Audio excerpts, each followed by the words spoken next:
don't do israf. What is israf? Allah subhanahu wa ta'ala tells us in the Quran, Wallahu la yuhibbul musrifin.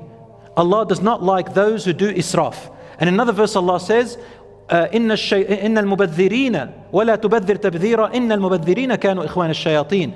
Do not be wasteful. The people who waste are the friends or the brethren of the shaitan. What does it mean?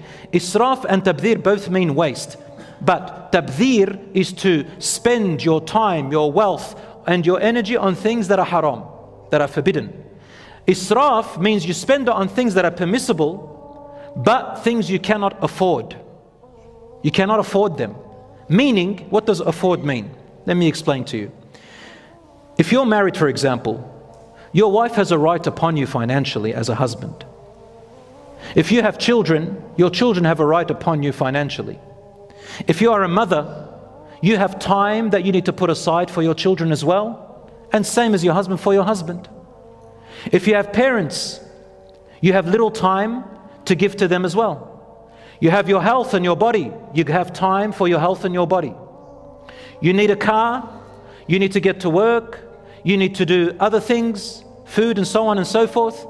If you start spending in one area too much, whereby it's going to cause you to neglect another duty, then that thing you did right there is called israf. So it's relative. There are people who are very wealthy, they're rich in money. They can spend more than you and I on more expensive things, no problem, because they can afford it and they can still fulfill their duties perfectly. That's not called israf.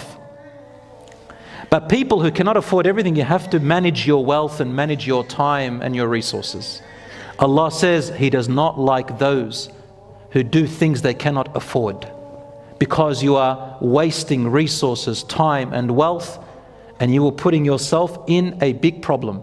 As Allah says in the Quran, وَلَا تَجْعَلْ يَدَكَ مَغْلُولَةً إِلَىٰ عُنُقِكَ وَلَا تَبْسُطْهَا كُلَّ الْبَسْطِ فَتَقْعُدَ مَلُومًا مَحْسُورًا.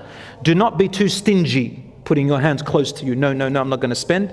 And do not open up all wide, spending on everything. But be balanced, otherwise you will sit there regretful and powerless, in trouble.